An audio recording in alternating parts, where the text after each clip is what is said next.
हे मेरे प्यारे बच्चे, आप मेरे गर्भ में सकुशल होगे, है ना। आपका शारीरिक और मानसिक विकास मेरे गर्भ में बहुत ही अच्छी तरह से हो रहा है। हे मेरे प्यारे, आप कितने भाग्यशाली हो कि आपको गर्भ गीता का ज्ञान गर्भ में ही मिल रहा है।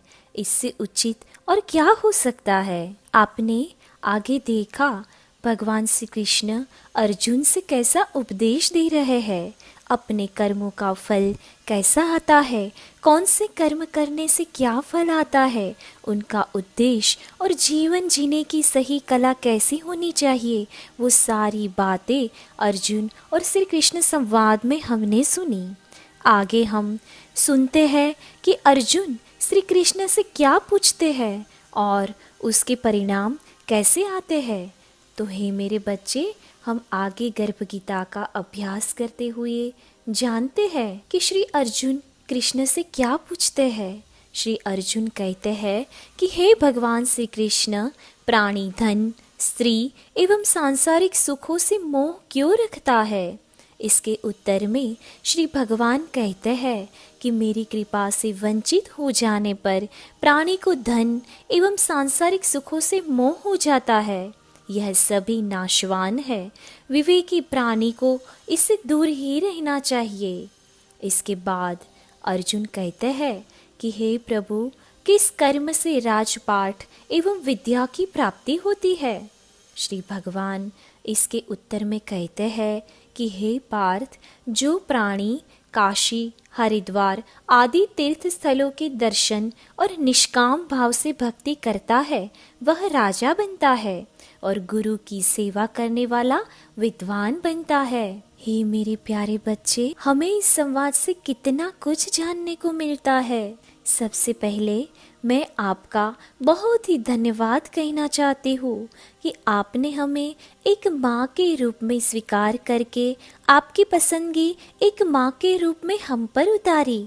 आप बहुत ही भाग्यशाली हो जिसका आध्यात्म का ज्ञान गर्भ में ही मिल रहे हैं। खास करके आपको जो गीता का ज्ञान मिल रहा है वो तो आपके जीवन जीने की आदतों को ही बदल देगा। इतना अच्छा उपदेश आपको गर्भ में ही गर्भ गीता के रूप में मिल रहा है।